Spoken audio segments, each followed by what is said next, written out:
From Chief of Operations to all governments, militaries, and citizens of Earth. Subject: Reconnaissance Mission over the Orion Group bases in Antarctica, the Moon, and Mars Part 2. This is an official SSP Alliance release. The disclosures we have brought forward have been compromised. Fake secret space program veterans, super soldier imposters, and ET contactees have released considerable misinformation. To keep humanity from fighting for freedom with a false sense of security, they are peddling the narrative that the Mars colonies, Moon, and Antarctica bases have been liberated from the gray alien and reptilian forces.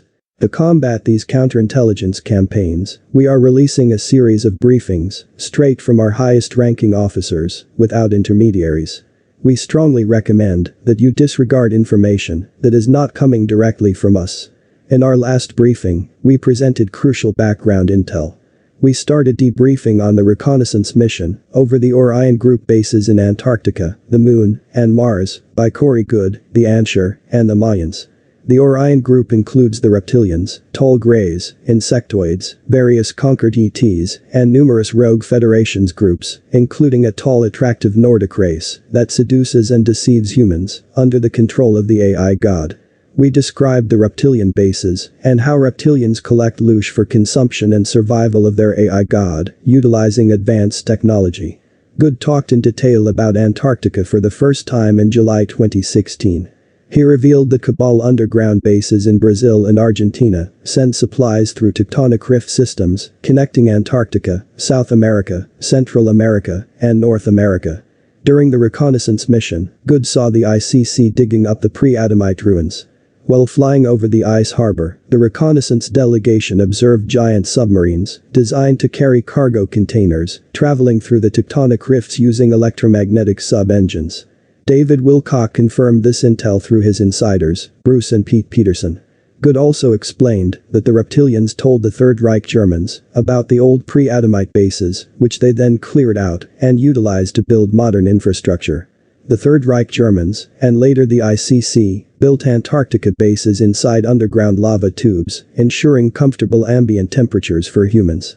They also made bases on the surface, under ice domes, formed by the geothermal heat from volcanic activity and giant geysers, which melted ground layers under the ice.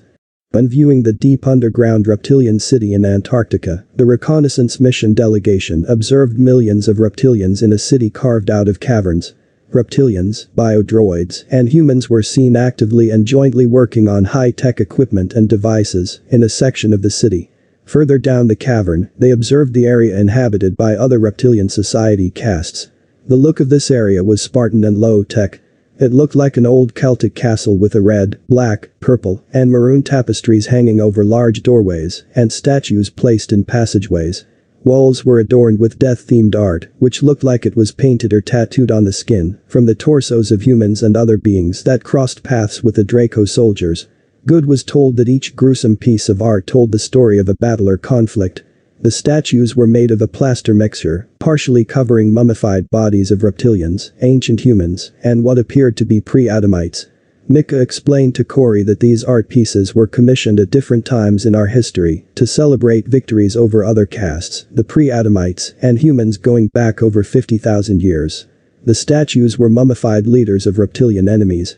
Reptilians created the most recent statues around 11,800 years ago, after the last solar event. Mika stated that his people had discovered similar facilities on their planet after their liberation. Pre-Adamites are originally from the super-Earth planet named Maldak. Due to the misuse of ancient technology in a war they instigated, which destroyed Maldak and the atmosphere of its moon Mars, two political factions of the pre-Adamites elite were forced to leave their home planet. The survivors were elites royals who took their last 3 motherships and escaped to the Moon and an already established colony in Antarctica, which they had already maintained for thousands of years. The current asteroid belt between Mars and Jupiter is the remnant of the destroyed planet Maldak. Following a pit stop on the Moon, their 3 motherships ultimately crashed in a temperate region on prehistoric Earth, inspiring our modern-day fallen angel myths. By cannibalizing their ships, the pre-Adamites made themselves at home and built the most advanced city in our world, Atlantis. The pre-Adamites also experimented with combining pre-Adamite and early human DNA to create hybrids, chimera, and gigantic humanoids. Their focus on these experiments, rather than spiritual evolution, prevented them from transitioning to a new, higher consciousness level. The seismic earth changes resulting from a solar cataclysm triggered an end-times madness in unprepared pre-Adamites, who mentally self-destructed as they fought each other. A massive tidal wave sank and flash froze in their Atlantean kingdom, which remains buried in Antarctica.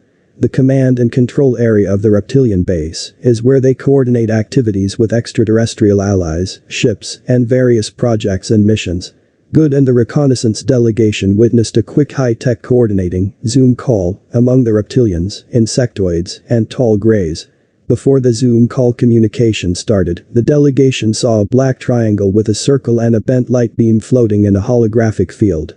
Only a particular reptilian caste is allowed access to this advanced technology. Due to the high probability of being discovered by the Royal White Reptilians, the reconnaissance delegation shifted their observation to other areas. The delegation viewed one of the less technical areas of the reptilian city and found hundreds of thousands, if not millions, of reptilians in a hibernation state. They were a different caste of reptilians, shorter and less muscular, but had larger heads like the pre-Adamites.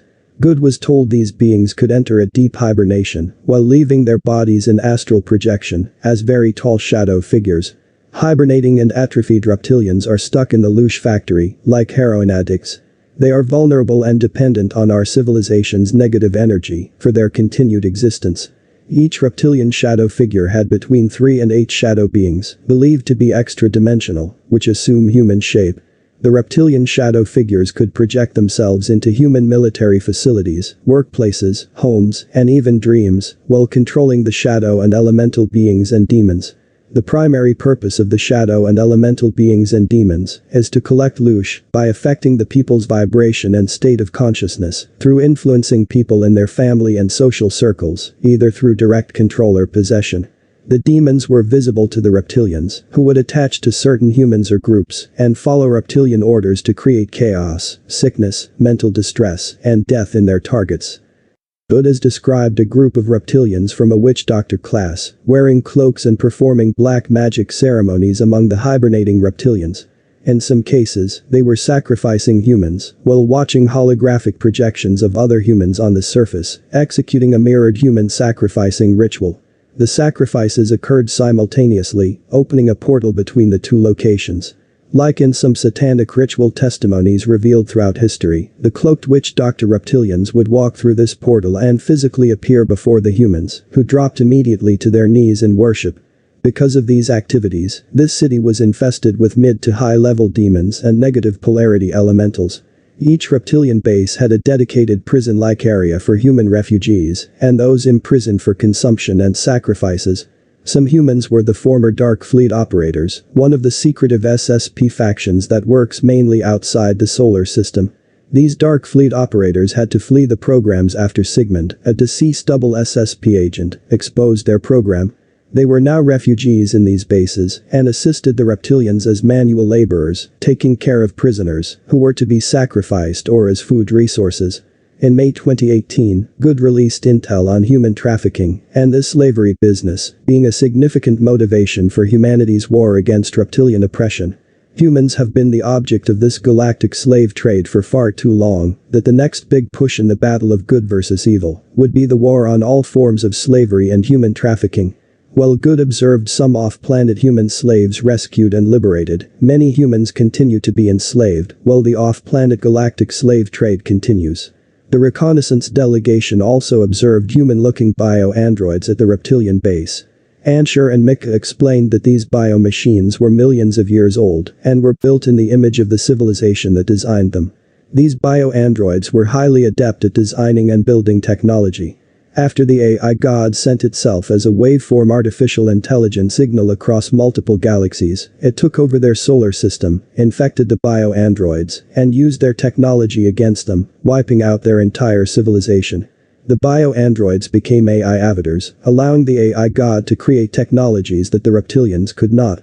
Additionally, the reconnaissance delegation observed hundreds of 8-foot-tall human-looking beings. They were very muscular and had 6 fingers on each hand. The AI defeated their race with the reptilians, infecting them with nanites and assuming total mind control of their race, which succumbed to the service of the AI god. The process wiped out almost all of their soul group characteristics.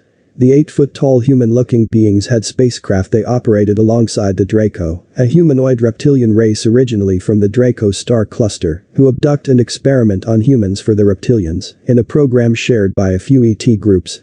At this point in their reconnaissance mission, one of the Witch Doctor reptilians detected the delegation, who subsequently moved to the ICC location in Antarctica. Worldwide corporations rule the ICC, or the Interplanetary Corporate Conglomerate, with representatives in a super corporate board, which controls the outer space SSP infrastructure. Additionally, the ICC controls former Dark Fleet facilities, which were active and working closely with their counterparts in 3 different bases on the Moon. We will cover what was observed on the ICC bases in future briefings. In the next briefing, we will describe the reconnaissance mission delegation's observations of the tall gray bases. Be patient, be strong. We are in this together.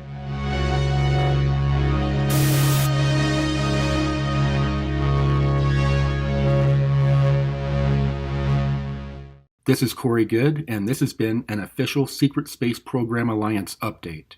For more updates, go to ascensionworkstv.com.